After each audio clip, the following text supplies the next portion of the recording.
Hi there, and welcome to a new video. Hardwell, Luca Pretolesi, Studio DMI and Acoustica Audio have released a new plugin called Space Control. It's a stereo shaping plugin with one very unique knob.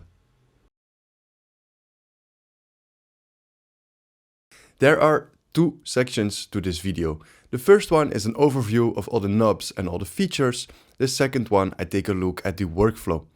Go ahead and skip to whichever section you want. Timestamps in the description below. Before we start the actual overview, I have made a few presets which you can download right from the description down below as well to give you a head start in using this plugin. Let's continue with the overview. In the box, this is the plugin. It's quite convoluted at first, I must admit, but let's create some order. There are roughly two sections in this plugin. An outer ring, the black ring around here, and the inner ring, the actual controls. Let's first start top left with the metering option. These two knobs influence how the visualizer in the middle responds. Only the sides displays only the side signal, mid side displays the mid on the left, the sides on the right, and you can overlap them with a brighter color being the sides and a darker color being the mids. Below that is an input gain. Below that is a preamp. This preamp is pulled straight from another Acoustica Audio plugin, the Diamond EQ. The standard quality mode is no oversampling, the high quality mode is 8 times oversampling. Moving top right is a bypass knob and a preset selector. Because the plugin is developed by Acoustica Audio, it's very easy to share presets. Don't forget to download them in the description below. Below that is an output trim knob with an interesting feature with an M. M stands for gain matching.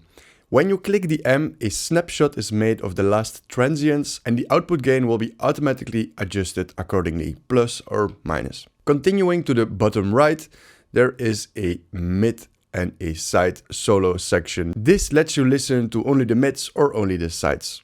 At the bottom left is a linear phase knob. This inhibits any phase shifts from happening at the crossovers of the bands. So for example here at 200 Hz or 1000 Hz. On the bottom right is the true phase knob. Now this one is really complex. To jump ahead a little bit, this plugin can generate new side information.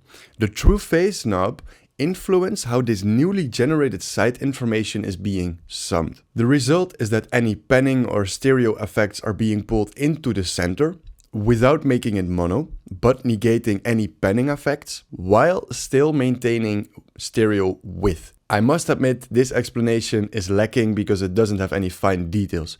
But if you try for yourself, pan a signal all the way to the right, and then open up Space Control and click the True Phase knob, you can hear that the hardband right instrument is being pulled into the center, but it's maintaining its width, so it's different from mono.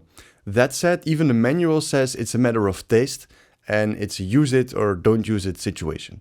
Before I go into the actual controls, let's take a look at the visualizer in the middle. When I hover over my mouse, you can see a plus. This can create a band. And you see here there are 1, 2, 3, 4 bands, which correspond to 1, 2, 3, and the fourth band. You can remove a band by right-clicking. You can bypass it by clicking the X. You can solo it and you can mute it. Then for the actual controls. On the left is a gain knob. You enable it by pressing the on knob.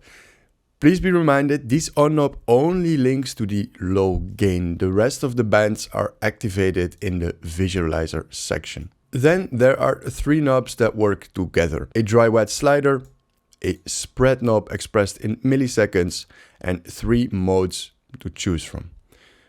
What is being done here is side information is being generated based on the source signal. The spread indicates by which amount of time a delay happens between the left and the right channel. In mode 1, this is the classic Haas effect, creating a perfect copy of the source signal, delaying it left and right by the set amount, and you get a stereo sound. With the dry wet slider, you can introduce this newly generated side information in parallel. Mode 2 is slightly different from the Haas effect. It only takes the mid channel as a source and delays left and right to create sides. Mode 3 is a combination of the two methods above. Generally speaking, it's best to start with mode 2 for the easiest results. Continuing to the right, we have the classic width knob you would expect from a stereo enhancing plugin. You can go all the way to 200% of the side volume. However, you can increase it even more by pressing the ×2 knob, creating a 400% increase in volume of the sides. Next is a depth knob. This is semi-complicated. The manual calls it a fake binaural generator. It adds depth by introducing reflections. Although it sounds a bit magic, it actually works and it actually has its uses, so definitely play around with this. The effect is done in parallel because you have a depth knob and it only affects the sides. So no matter what you do, your mid channel will stay clear and crisp. It's just adding depth in the sides. Then the next knob is the most interesting function of the entire plugin. Usually when you work with a stereo enhancing plugin, you increase the volume of the sides. And in doing so, you reduce the correlation between the mid and the side channel. This creates an imbalance, creates phasey sounds, creates mono incompatibility. The phase limiter knob addresses this issue. It sets the maximum volume of the sides, forcing the mid and the side channel to be in balance and have a positive correlation. The function is enabled by clicking Limit and has two modes. The Save mode, or S, lets you dial in the limiting that needs to happen. The C mode, the continuous mode, on the other hand, automatically detects the way in which the plugin thinks that the limiting needs to happen. You can only affect the amount in which that happens. I would say that S is generally the better choice for a starting point. Finally, there is one more feature, and that's the correlation meter at the bottom. -1 is bad, between 0 and 1 is good. This concludes the overview of all the features. It's pretty dense, and I think the main challenge lies in understanding mid and side information, the correlation between them, and understanding depth in a mix. Because, as I will demonstrate in a minute, the workflow is really easy and really intuitive. To make your life easier, I would really suggest that you have a clear goal in mind when reaching for the Space Control plugin. For my workflow example here, I take a percussion loop, a mono percussion loop, and I want to make it stereo, and I want to make the top very open in the sides. Okay, so we are working with a percussion loop. I think it's best to just use one band. First, what we do is we are going to create side information. Because it's a percussive loop, it has sharp transients, we can't go too slow because there will be an audible delay. I can demonstrate that.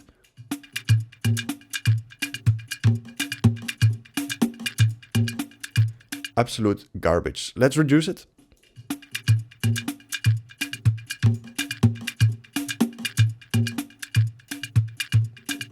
This is already going somewhere. Let's A/B.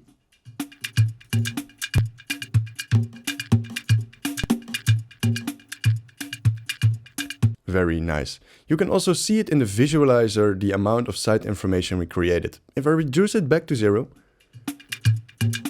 on the left hand is the only place where there is information being displayed. If we increase it,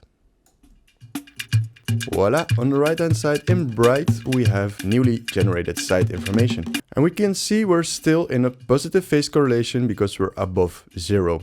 No mono issues yet. All good, but I want to make it wide. Let's increase it.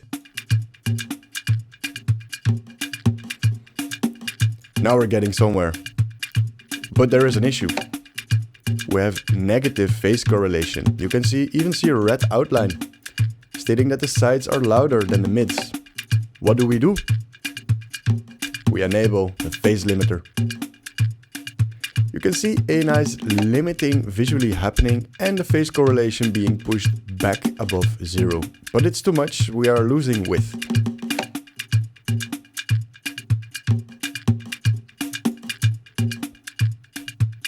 Still positive phase correlation, just about positive phase correlation. It's It's no issue if you dip down below a little bit on a single instrument, but you need to be aware that you are dipping down. So in a total mix, you have to find the balance. Now to spice up the sound, we are going to check what the depth slider does.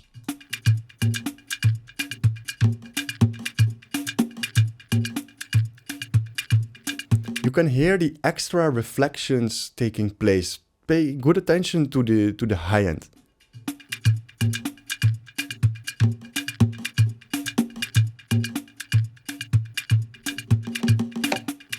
You hear a very slight delay, or in this case a very slight reflection, as if you are hearing the top end twice, meaning this is way too much. Let's dial it back to a more temperate setting.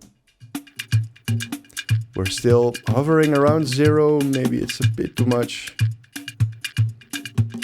And now we have the sound. Let's A/B.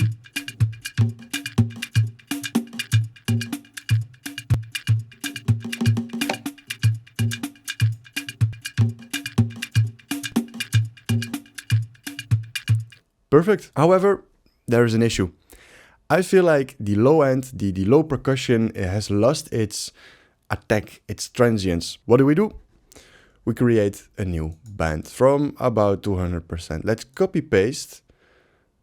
Unfortunately, there's no real copy paste option, and reduce the width of the lower instruments. Now we see there's even less of an issue with the stereo, with the phase correlation, so we could even push it further.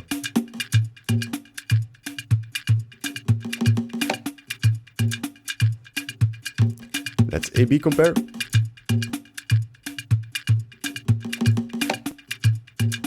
It's too wide.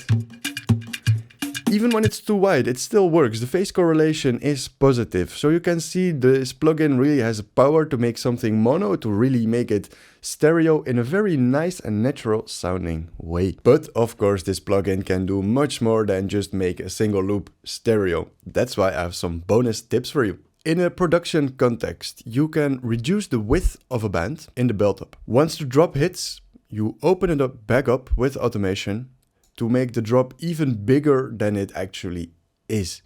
This tip was given by Hardwell, and he specifically said to narrow down the frequency range, which is being used most in the drop. So let's say you have a main synth, you really narrow it down in the build-up, and then when the drop hits, you open up the stereo image and make the drop just that much more energetic. For mixing or mastering, both applicable, you can create one band or multiple bands, and you can play around with the depth knob, giving a bit more depth to an otherwise maybe flat sounding mix. Lastly, I included a mastering preset called That Mastering Touch. You can see it keeps the mids narrow and focused, but it opens up the top while also opening up the low end. I got this idea because I have the SSL Fusion, which has on the right a width and a space knob. This enhances and increases the width of the low end without creating any phase correlation issues. Definitely try out this preset on your masters. And obviously there is more than just that, so make sure to download the presets down in the description below. This concludes the overview of the features and the workflow. In the end, it turned out to be quite a dense video with some interesting and spicy conceptual topics on stereo enhancement, but I hope you learned something. Now, usually I also provide some kind of feedback, my honest opinion, or some constructive criticism. However, when writing the script for this video, it turned out to be quite long. I have a few issues with this plugin. So I'm going to make a dedicated video, a before you buy video, to really explain what is good about this plugin, who it is for, and what can definitely be improved. If you are interested to join in on the discussion, head over to the video. I'll link it, I think it here or there, I'm confused, and I'll see you there. Thank you for watching, and I will see you in the next one.